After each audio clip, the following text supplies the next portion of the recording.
Hello friends, तो आइए आज का जो टॉपिक है वो रिफ्रैक्टिव इंडेक्स है। आज हम जानेंगे रिफ्रैक्टिव इंडेक्स के बारे में, तो बने रहिए हमारे लास्ट वीडियो तक। और आज हम समझेंगे रिफ्रैक्टिव इंडेक्स क्या होता है। जैसे कि आप लोग पढ़ चुके हैं, जो पिछला हमारा लेक्चर है उसमें मैंने डेंसर और रेरर मीडियम के बारे में काफ़ी चीज़ें बता दी थी। अक्सर रेरर में क्या होता है, एक्चुअली में इसको अभी हम बता रहे हैं। रेरर में होता क्या है कि स्पीड ऑफ लाइट फास्ट होती है, ठीक है। और जो डेंसर होता है उसमें स्पीड ऑफ लाइट स्लो होती है, ठीक है। अब जैसे जो रेरर होगा उसमें मॉलिक्यूल्स दूर दूर होंगे, यानी जब मॉलिक्यूल्स दूर होंगे तो होगा क्या कि जो लाइट होगी उसकी स्पीड जो होगी वो काफ़ी फास्ट होगी। और डेंसर में क्या होता है कि मॉलिक्यूल्स बहुत पास पास होते हैं, तो जब पास होंगे तो स्पीड क्या होगी लाइट की, कम हो जाएगी, क्योंकि उसमें मॉलिक्यूल्स नज़दीक नज़दीक हैं। और जैसे कि एक एग्जांपल्स लेते हैं कि मान लो आप लोग कहीं जो है मेला घूमने जाइए, तो मेला में हम क्या देखते हैं कि वहाँ पे बहुत सारे व्यक्ति होते हैं, यानी इतनी भीड़ होती है कि हम लोग यदि उसको क्रॉस करना चाहें तो एक तो हमारी वेलोसिटी यानी जो स्पीड होगी वो भी कम होगी और हमको ज़्यादा समय लगेगा उसको क्रॉस करने में। तो इस तरीके से रियर और डेंसर को हम जान सकते हैं कि जो डेंसर होता है इसमें मॉलिक्यूल्स पास पास होते हैं, इसमें स्पीड ऑफ लाइट कम होती है, और रेरर में मॉलिक्यूल्स दूर दूर होते हैं तो स्पीड ऑफ लाइट फास्ट होती है। और एक तरीके से हम और कह सकते हैं कि जो रेरर होता है इसकी डेंसिटी कम होती है, बल्कि जो डेंसर होता है इसकी डेंसिटी ज़्यादा होती है। तो डेंसिटी की बात की जा रही है, तो वो मास वाली डेंसिटी की बात हम यहाँ पे नहीं कर रहे हैं। यहाँ पर एक होता है ऑप्टिकल डेंसिटी। क्या होता है? Optical density. ऑप्टिकल डेंसिटी में ये ऑप्टिकल का मतलब होता है लाइट, यानी लाइट से रिलेटेड, ठीक है। तो लाइट की डेंसिटी, ना कि किसी मास की डेंसिटी। तो यहाँ पर लाइट की डेंसिटी की बात की जा रही है। अब इसको डिनोट किससे किया जाता है? तो रिफ्रैक्टिव इंडेक्स को हम n से डिनोट करते हैं। किससे करते हैं? n से डिनोट। n प्रोपोर्शनल 1/v कर सकते हैं। क्यों ऐसा होता है? क्योंकि यदि रिफ्रैक्टिव इंडेक्स ज़्यादा होगा तो वेलोसिटी कम होगी, यानी जब रिफ्रैक्टिव इंडेक्स ज़्यादा होगा तो वेलोसिटी कम होगी, और जब वेलोसिटी कम होगी तो उसको हम कह सकते हैं कि वो डेंसर मीडियम है। तो इस तरीके से ये जो रिलेशन है n प्रोपोर्शनल 1/v, यानी कि जो रिफ्रैक्टिव इंडेक्स है वो v के यानी कि वो वेलोसिटी के प्रोपोर्शनल है, इन्वर्सली प्रोपोर्शनल। तो यहाँ से हमको जानकारी मिलती है कि यदि वेलोसिटी ज़्यादा रहेगी तो रिफ्रैक्टिव इंडेक्स कम होगा। इसको और अच्छे में जानते हैं, थोड़ा एक्सप्लेन करके और अच्छे से जानते हैं। तो आइए बच्चों इसको समझते हैं इस डिफिनीशन के थ्रू कि एक्चुअली में इसको कैसे डिफाइन किया गया।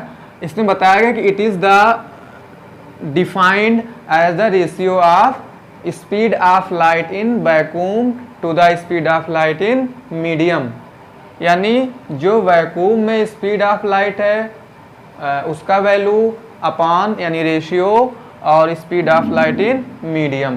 तो इन दोनों का जो रेशियो होगा उसको कहेंगे रिफ्रैक्टिव इंडेक्स। समझ में आ गया होगा।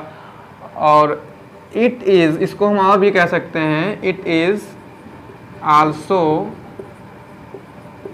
known as absolute refractive index,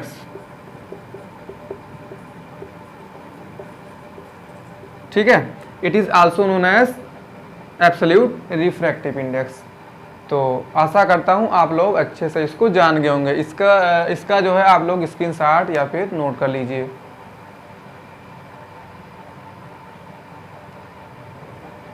हो गया होगा, तो इसको अब मिटाते हैं और फिर आगे चलते हैं एक एग्जाम्पल के साथ, जिससे आप लोगों को समझ में आना चाहिए। तो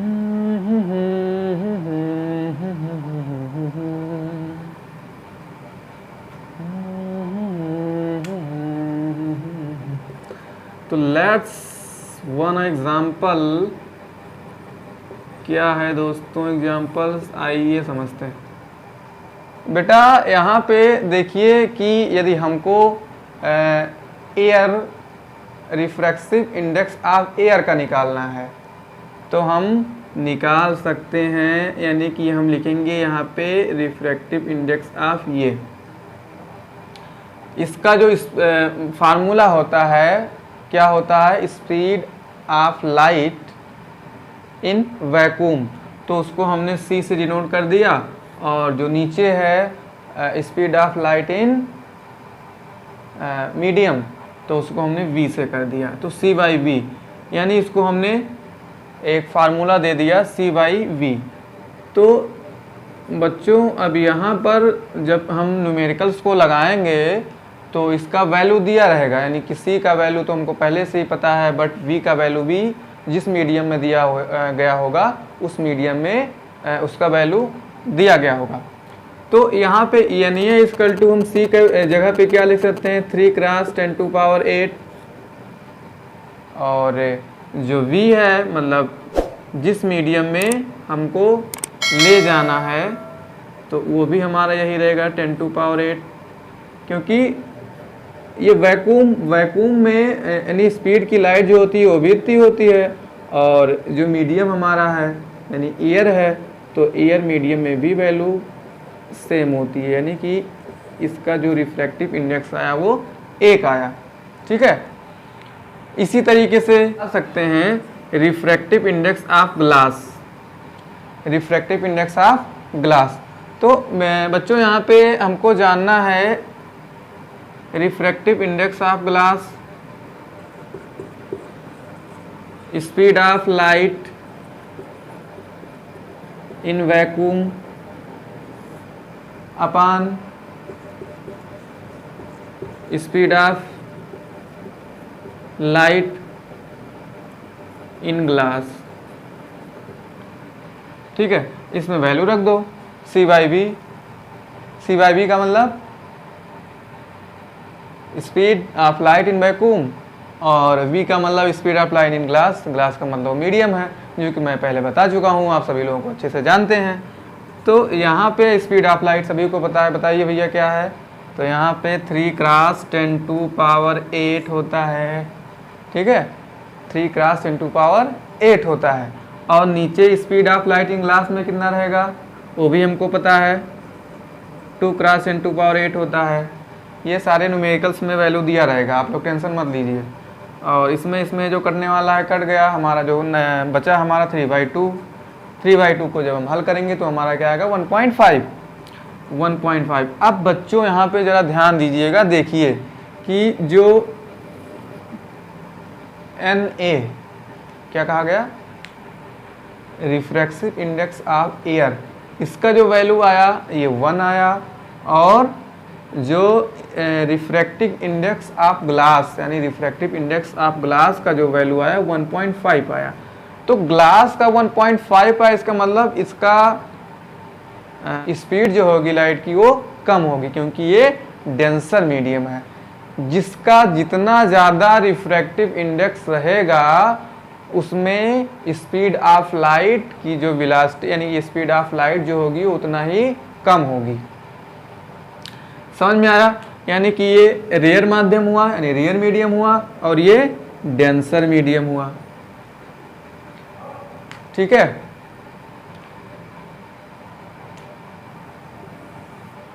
अब जरा हम एक और जो है एग्जांपल्स लेते हैं, जैसे कि आइए आप लोग यहाँ पे देखिए कि ये मान लो लाइट आई है, ये देखो ये बात, ठीक है, और यहाँ से आई और फिर इसको जाना चाहिए इधर, लेकिन ये क्या हो गई, इधर कट गई, इसको हम आई बोलते हैं, इंसिडेंट एंगल हो गया, और ये क्या हो गया, आर हो गया। आर का मतलब क्या हुआ, रिफ्रैक्टिव एंगल। तो भैया जो है इसको मैं कई बार बता चुका हूँ। अब देखिए यहाँ पे ये क्या है, ये ईयर है, ये भी ईयर क्या है, ये रियर माध्यम है यानी रियर मीडियम है, और नीचे ये क्या है, इसको डी यानी डेंसर है। डेंसर का मतलब ये ग्लास है, ठीक।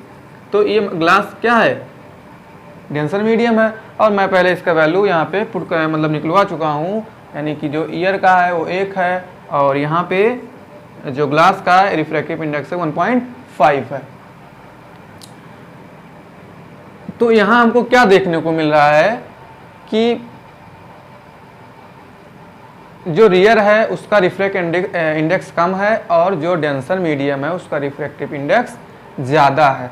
और मैं पहले भी बता चुका हूँ कि n प्रोपोर्शनल 1/v होता है। इसका मतलब ये हुआ कि यदि रिफ्रैक्टिव इंडेक्स ज़्यादा है तो वो जो होगा वो मीडियम होगा, वो डेंसर मीडियम होगा, और जिसका रिफ्रैक्टिव इंडेक्स कम आएगा वो रियर मीडियम होगा, जो कि यहाँ से आप लोगों को दिख रहा है, क्योंकि जो ईयर का रिफ्रैक्टिव इंडेक्स आया वो 1 आया है और यहाँ पर जो ग्लास का रिफ्रैक्टिव इंडेक्स आया है 1.5 आया है। तो इस तरीके से हम समझ सकते हैं इन चीज़ों को, ठीक है। अब यहाँ पे थोड़ा आप लोग ध्यान दीजिएगा कि स्पीड की बात करें तो एक क्रम में हम लिख सकते हैं कि ईयर के बाद में वाटर और फिर इसके बाद में ग्लास, यानी स्पीड ऑफ लाइट। क्या बोला हमने, speed of light. Speed of light सबसे ज़्यादा ईयर में, उसके बाद में वाटर में और फिर उसके बाद में ग्लास में। लेकिन यदि हम रिफ्रैक्टिव इंडेक्स के बाद बात किया जाए तो इसका ये अपोजिट हो जाएगा। इसमें रिफ्रैक्टिव इंडेक्स हम जैसे ही लिखेंगे तो ये जो चीज़ें यहाँ पे दी गई हैं ये अपोजिट में आ जाएंगी। जैसे कि ये ग्लास पहले आ जाएगा यहाँ पे और इसके बाद में वाटर, ठीक है, और इसके बाद में ईयर। यानी सबसे ज़्यादा रिफ्रैक्टिव इंडेक्स किस में होगा, ग्लास में होगा, इसके बाद में वाटर में होगा, इसके बाद में ईयर में होगा। तो आशा करता हूँ आप लोग इसको अच्छे समझ गए होंगे। तो इसको भी आप चाहें तो नोट कर लीजिए, स्क्रीनशॉट ले लीजिए। बच्चों, जैसे कि हम पढ़ चुके हैं कि जो एब्सोल्यूट रिफ्रैक्टिव इंडेक्स होता है वो किसी एक माध्यम के लिए होता है, यानी किसी एक मीडियम की स्पेशली से बात किया जाए तो क्या होगा, एब्सोल्यूट रिफ्रैक्टिव इंडेक्स। बट अब हम सभी लोगों को पढ़ना है रिलेटिव रिफ्रैक्टिव इंडेक्स। तो रिलेटिव में क्या पढ़ेंगे, रिलेटिव में बच्चों हम पढ़ेंगे कि किन्हीं दो माध्यमों का जब कंपेयर करके उसका रिफ्रैक्टिव इंडेक्स निकाला जाता है तो उसको हम रिलेटिव रिफ्रैक्टिव इंडेक्स कहा गया। जैसे कि यहाँ पे दिखाया गया कि कोई रे ऑफ लाइट इस सरफेस पे इंसिडेंट हो रही है आई एंगल से और यहाँ पे आर एंगल से रिफ्लेक्ट हो रही है, ठीक है, जो कि नॉर्मल की तरफ ये झुकी हुई है। इसको हमने मीडियम 1 मान लिया, इसको मीडियम 2 मान लिया, और जो फर्स्ट मीडियम है उसको हमने रेयर मीडियम दे दिया, यानी कि वो एयर हो सकता है या कुछ भी हो सकता है, और जो मीडियम सेकेंड है उसको हमने डेंसर मान लिया। तो यहाँ पे लिखा गया 1n2। इसका मतलब क्या हुआ कि मीडियम 1 का मीडियम 2 के सापेक्ष हमको क्या निकालना है, रिफ्रैक्टिव इंडेक्स निकालना है। तो बेटा यहाँ पे जैसे बताया गया कि 1n2 इक्वल टू हम क्या लिख सकते हैं। अब देखो इसको लिखने का तरीका क्या है, तो यहाँ पे हम इस तरीके से लिखेंगे कि n1 पहले इसको लिख लेंगे, यानी कि जिसकी हम तुलना कर रहे हैं, जिसके सापेक्ष हम निकाल रहे हैं, तो ये n1 मतलब refractive index of first medium and refractive index of second medium, यानी फर्स्ट के सापेक्ष सेकेंड मीडियम। तो यहाँ पे इस तरीके से इसको लिख लिया गया।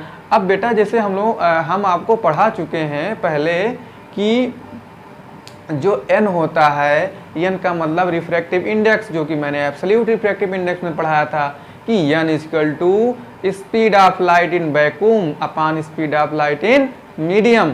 तो उसका हमने क्या नाम दे दिया था, n इक्वल टू c/v। तो यहाँ पे हमने क्या किया कि n2 को हमने c/v2 दे दिया, ठीक है, क्योंकि ये सेकेंड मीडियम है तो c/v2 इसको हम लिख सकते हैं, इसमें कोई दिक्कत नहीं है। और इसी तरीके से हम n1 है यहाँ पे, यानी फर्स्ट मीडियम है, तो फर्स्ट मीडियम को भाई इसी तरीके से हम लिख देंगे c/v1। अब यहाँ पे c कैंसिल हो गया और हमारा बचा क्या, v1/v2। तो v1/v2 बचा, तो हम क्या लिख सकते हैं 1n2 इक्वल टू v1/v2, यानी इसका जो स्पीड है स्पीड के रूप में इसको हम लिखेंगे तो 1n2 इक्वल टू v1/v2, यानी यहाँ पे अगर स्पीड की तरीके से लिखेंगे तो v1/v2 यानी यहाँ 1 रहेगा तो यहाँ भी 1 रहेगा और यहाँ 2 रहेगा तो वहाँ 2 रहेगा। बट इसका जो रिफ्रैक्टिव इंडेक्स के तौर पे हम लिखा जाए तो क्या लिख सकते हैं n2/n1, इसका अपोजिट हो जाता है। तो ये चीज़ आप लोगों को समझ में आ गई होगी। अब जैसे यहाँ पे एक एग्जाम्पल और लेते हैं कि यहाँ पे 2n1 कर दिया गया है, यहाँ पे हमने क्या किया था 1n2 कर दिया था, तो इसको भी समझ लेते हैं क्योंकि बहुत सारे कन्फ्यूजन होंगे जो कि अभी दूर हो सकते हैं। और आप लोग यहाँ पे बने रहिए क्योंकि यहाँ पे देखो 2n1 है, यहाँ पे भाई 2n1 है, तो इसको हमने क्या किया कि जो नीचे वाला पोर्शन था यानी फर्स्ट मीडियम था उसको हमने क्या किया ऊपर लिख लिया, और जो ऊपर वाला मीडियम था यानी सेकेंड मीडियम था उसको हमने क्या किया नीचे लिख लिया, यानी कि हम लिख सकते हैं n1/n2 और n1/n2। यही प्रोसेस यहाँ पर भी लगाएंगे। जैसे यहाँ पे हमने क्या किया कि n बराबर c/v जो होता है फार्मूला उसी को यहाँ पे हम पुट कर देंगे, यानी n1 इक्वल टू क्या लिखेंगे c/v1 और c/v1 ऊपर होगा तो नीचे क्या होगा c/v2 होगा। यहाँ पर भी कैंसिल हो जाएगा c और c क्या है speed of light in vacuum. Understand? अब समझ में आ रहा हो गया। अब देखो यहाँ v2/v1 तो v2/v1 देखिए यहाँ पे 2 है तो यहाँ पर भी 2 है, यहाँ पे 1 है तो यहाँ पर भी 1 है, यानी स्पीड की बात किया जाए तो ये सेम रहेंगे, बट रिफ्रैक्टिव इंडेक्स को लेकर के चला जाए तो इसका अपोजिट होता है। समझ में आ रहा होगा। और इसको हम लिख सकते हैं यहाँ पे n1 equal to n1/n2 equal to v2/v1। Note कर लो चाहो तो आप लोग जो है इसका स्क्रीनशॉट ले लो। चलो फिर इसको एक हम आप लोगों को दिखाते हैं। जैसे कि हमको निकालना है WNG का मतलब क्या हुआ, W वाटर है, N क्या है रिफ्रैक्टिव इंडेक्स है और G क्या है ग्लास है। तो हमको क्या करना है कि W यानी वाटर और ये G क्या है ग्लास है, इसका हमको निकालना है रिफ्रैक्टिव इंडेक्स, यानी W के सापेक्ष में ग्लास का रिफ्रैक्टिव इंडेक्स।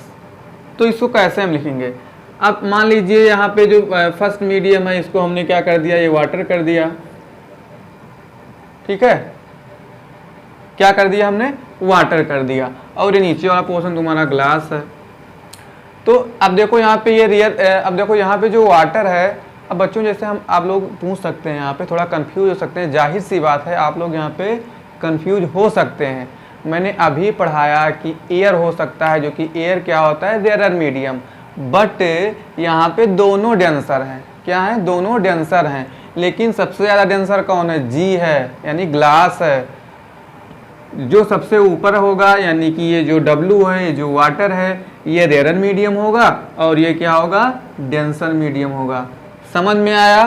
तो इस तरीके से WNG इक्वल टू हमको कैसे निकालना है, तो हम लिख सकते हैं यहाँ पे NG/NW। यही तो पढ़ा है हमने कि G के सापेक्ष में W के सापेक्ष में यानी वाटर के सापेक्ष में इस ग्लास का रिफ्रैक्टिव इंडेक्स हमको निकालना है, ठीक है। तो यहाँ पे अब देखिए हम एक चीज़ पहले बता चुके हैं कि N इक्वल टू C/V होता है, तो यहाँ पे हम लिख सकते हैं C/VG/C/VW, ठीक है। तो ये इससे कैंसिल हो गया, और कैंसिल हो गया तो हमारा बचेगा क्या भाई, तो VW/VG बचेगा यहाँ पे। समझ में आया? तो WNG इक्वल टू यहाँ पे हम लिख सकते हैं W यानी VW/VG। ये इस तरीके से हमको ये रिलेशन यहाँ पे मिल गया। तो एक बार फिर से बात कर लेते हैं, आप लोग इसमें जो है रिपीट कर दे रहे हैं कि जो एब्सोल्यूट यानी कि जो एब्सोल्यूट रिफ्रैक्टिव इंडेक्स होता है उसमें किसी एक मीडियम की बात करते हैं, जैसे कि एयर हो गया, ग्लास हो गया, वाटर हो गया, तो इस तरीके से किसी एक मीडियम की जब बात करते हैं और उसका वैल्यू निकालते हैं तो वो एब्सोल्यूट रिफ्रैक्टिव इंडेक्स होता है। बट किसी जब दो माध्यमों यानी दो मीडियम का एक साथ उसका रिफ्रैक्टिव इंडेक्स निकालते हैं तो उसको हम कहते हैं रिलेटिव रिफ्रैक्टिव इंडेक्स। ठीक है। और क्या होता है, जो रिफ्रैक्टिव इंडेक्स n होता है वो इन्वर्सली प्रोपोर्शनल ऑफ v, यानी n proportional to 1/v। v ज़्यादा रहेगा तो क्या होगा, यानी कि स्पीड ज़्यादा रहेगी तो रिफ्रैक्टिव इंडेक्स कम रहेगा, और यदि रिफ्रैक्टिव इंडेक्स ज़्यादा है तो उसकी जो वेलोसिटी होगी वो कम होगी, और वेलोसिटी कम होगी तो जाहिर सी बात है कि वो कौन सा मीडियम होगा, डेंसर मीडियम होगा। तो इस तरीके से आप लोग समझ गए होंगे रिलेटिव रिफ्रैक्टिव इंडेक्स। तो बच्चों अब मिलते हैं अगले लेक्चर में, और आप लोग इसको नोट कर लीजिए, स्क्रीनशॉट ले लीजिए।